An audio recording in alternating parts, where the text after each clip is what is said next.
Boa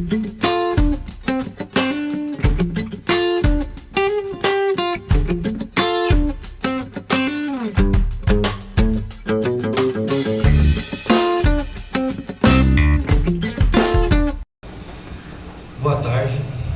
Boa tarde. Queria primeiro agradecer de estar aqui em cima do palco, porque acho que eu não entrei na fábrica nem 2 meses atrás, alguma coisa assim. E aí eu já estou aqui em cima. É bacana. Bom, me apresentar um pouco, eu sou o Renato, eu comecei circo numa família tradicional de Sorocaba, o Guaraciaba. E aí, recentemente, eu acabei uma formação de circo fora do Brasil. Então dá pra dizer que eu sou erudito do circo. E eu vou apresentar o circo da arte do risco, as técnicas de segurança. Eu queria fazer uma pergunta complementando esse título, que é: entre o risco e a segurança, aonde que mora o perigo? E aí, para chegar nessa conversa, vamos definir algumas coisas de, por exemplo, o que é risco, o que é perigo e o que é segurança. Acho que a maioria dos circenses que estão aqui sabe com certeza o que essas coisas representam para a gente diariamente, e aí é bom observar assim, um pouco na teoria. Aí, risco é uma coisa que a gente ousa, que a gente sabe que existe um perigo, que é incerto, mas a gente vai fazer. A gente conhece, está lá, eu sei que o palco está ali, mas eu vou pular. E aí, isso, no circo, nos ateliês de circo, como é que a gente pode definir? É uma queimadura de tecido, uma clave que pega no olho, um entorse no pé, um torcicolo no pescoço fazendo cama elástica e tudo isso. E existe uma certa cronologia que eu queria abordar nesse risco. Como é que a gente faz para trabalhar ele?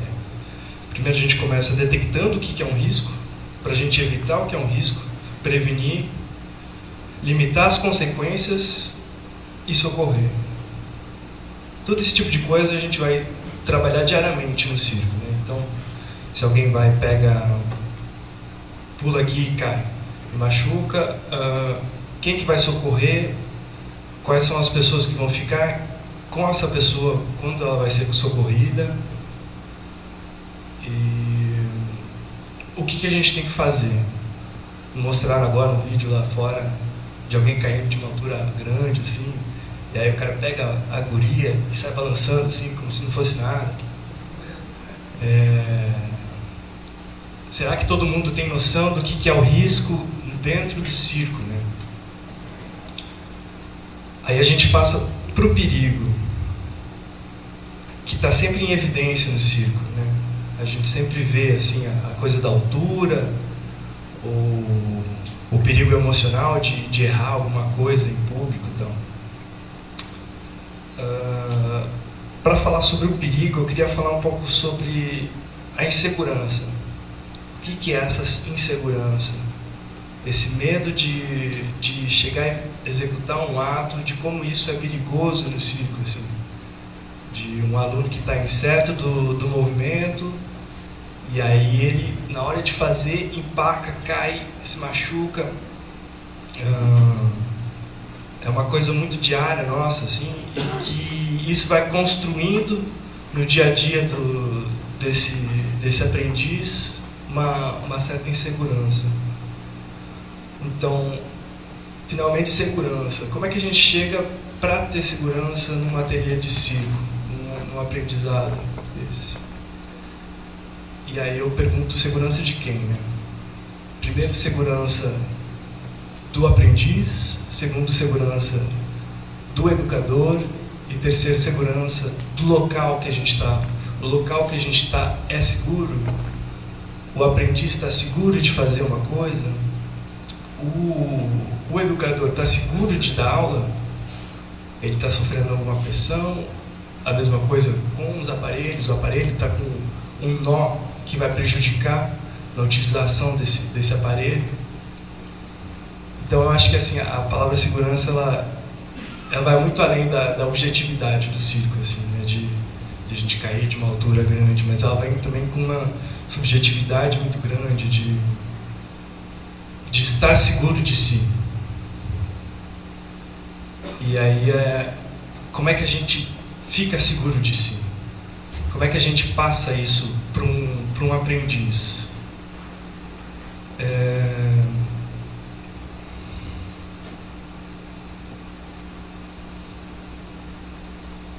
Bom, acho que primeiro, para a gente ensinar isso para alguém, a gente precisa estar seguro do que a gente está fazendo e seguro do material que a gente está utilizando. Se o educador olha para uma cama elástica e fala, putz, isso vai quebrar.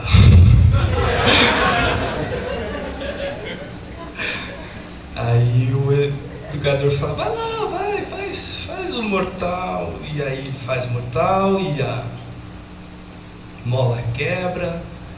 E aí o aprendiz quebra.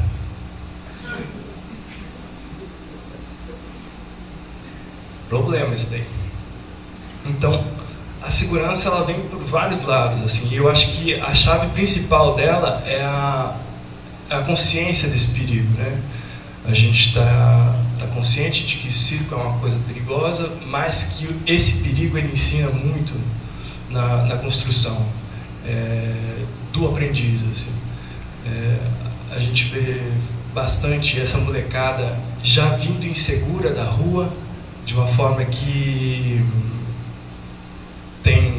tem aprendiz meu que eu acho que ele passa umas 2 horas vendo Cidade Alerta, e aí isso chega com um peso muito grande, porque é um aluno muito inseguro, ele vê uma insegurança muito grande o tempo todo.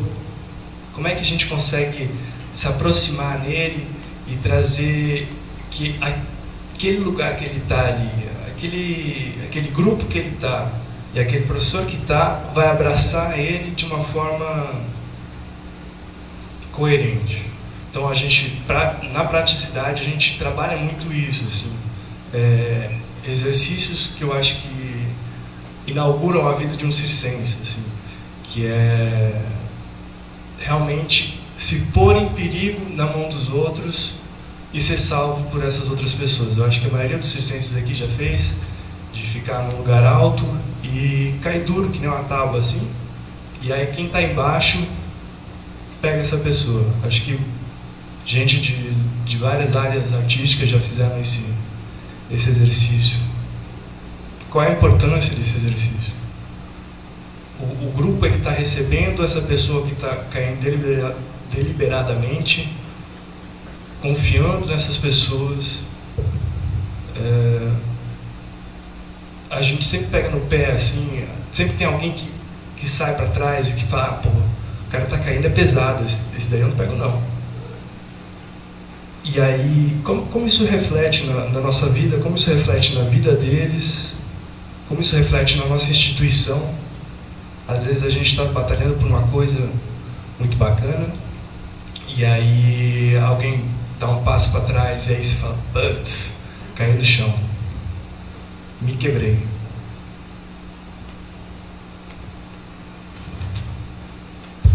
Tem bastante coisa para falar. E aí, conhecimento, falando um pouco do começo, assim, como chave de o autoconhecimento, o conhecimento do coletivo que a gente está trabalhando e o conhecimento do espaço, né? O conhecimento do espaço é aquela coisa, eu sei que embaixo da cama elástica eu não posso entrar, que quando alguém está fazendo tecido eu não posso passar por baixo também, eu sei que eu não posso pegar uma clave e enfiar na cara do amiguinho, que bom, vai machucar. E que como às vezes isso não é óbvio, como isso vem de uma forma surpreendente, assim, de como as crianças se põem em risco desnecessariamente, como às vezes a gente se põe em risco desnecessariamente, tudo por uma falta de planejamento. tudo por uma falta de dar um passo para trás e falar, olha só, esse planejamento que a gente está tendo aqui não está funcionando, cara. Quando a gente está... Eu entrei agora, pelo menos, no meio do ateliê, então vira e mexe, entra alguém no ateliê de circo de outro ateliê, e é uma coisa muito ocorrente, assim, porque o circo ele é muito assediado pelos aprendizes. E como que eu chego para essa criança e abordo que o que ela está fazendo não condiz com a linguagem que a gente está tendo aqui naquele lugar, né? Que não existe aquela instauração não é do terror do circo, de tipo, meu Deus, vocês vão morrer e tal, mas são regras básicas de convivência, né? A gente está cheio de regras básicas de convivência, assim, e que às vezes a gente burla isso por alguma necessidade, né? Eu acho, por exemplo, um absurdo um trem da Sé às 6 da tarde, que está todo mundo enfiado, assim, que nem uma lata de sardinha. Isso é uma coisa completamente bizarra, assim,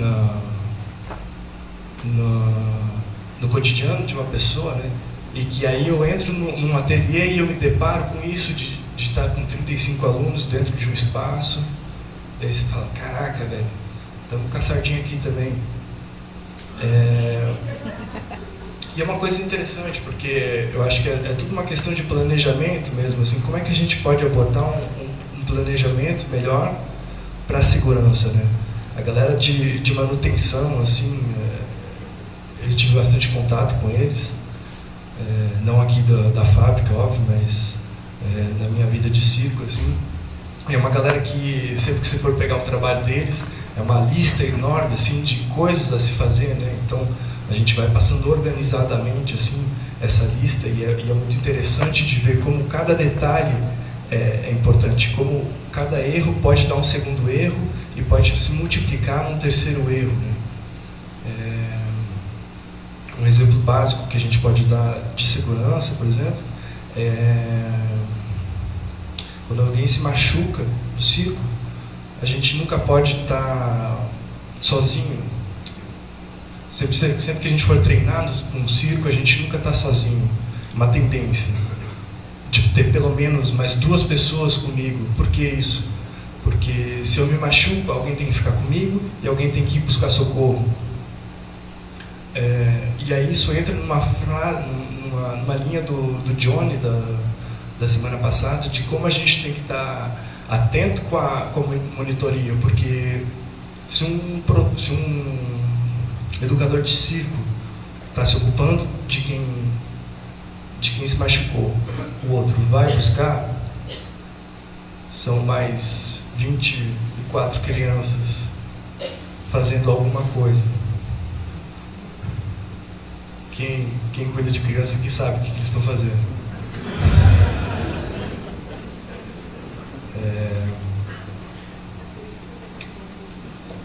Então, trazendo para uma parte mais prática, mais pedagógica, eu acho que os circenses aqui presentes, eles sempre mostram como as coisas são montadas, qual é a manutenção necessária, por mais que a gente não consiga fazer muitas vezes a manutenção nesse aparelho, mas como é que a gente pode tornar esse aparelho mais viável para o nosso uso diário. E isso, como na fala dele, vai trazendo muitas questões em volta do circo, de mecânica na física, de vetorização na física, peso, trabalho, tudo isso a gente tem que calcular para ver se uma estrutura aguenta, suporta um aparelho de circense, né?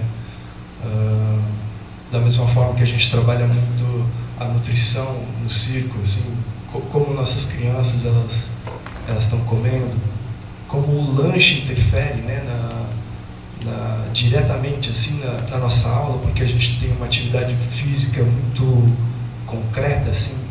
Então, parar a aula para atender a necessidade de fome dos aprendizes e depois voltar é quase como não escutar 25 anos da fala da minha mãe de falar, olha, come, espera um pouquinho e depois você brinca, depois você entra no mar, depois você entra na água. Graças a Deus até agora ninguém vomitou no ateliê inteiro. E eu acho isso um milagre, porque realmente é uma coisa difícil, assim, como é que a gente lida com a fome dessas crianças e com a necessidade de retornar, né, para a sala de aula. A gente deixa o lanche para o final, a gente deixa o lanche, amarra eles e espera 5 minutos. Não dá, né?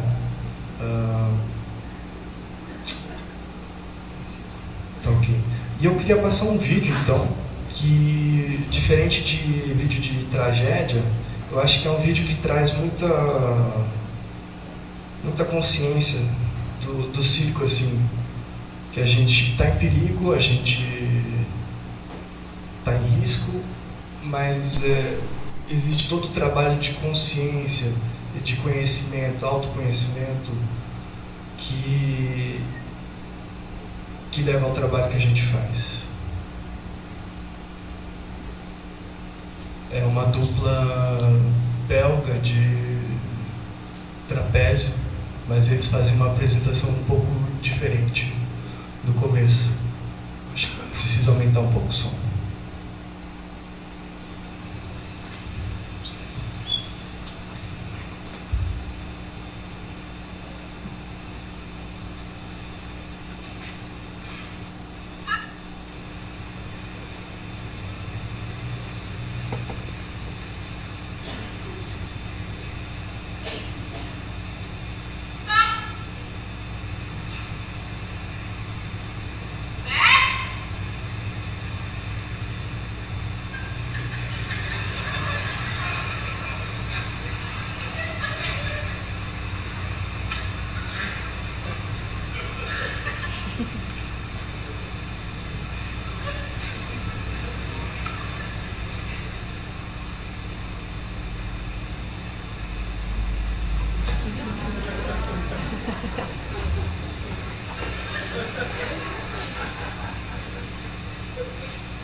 Was wird alles was zum aufgenommen werden da bei euch in dieser schönen Stadt?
Então é isso, assim, eu acho que se for falar de segurança no circo, eu acho que tem aí umas 8 horas para a gente conversar, mas eu acho que o importante é lembrar que aprendiz, educador e instituição estão juntos, né, nessa área de risco, perigo e segurança, e que mais se trabalha junto, mais se desenvolve. É isso. Obrigado.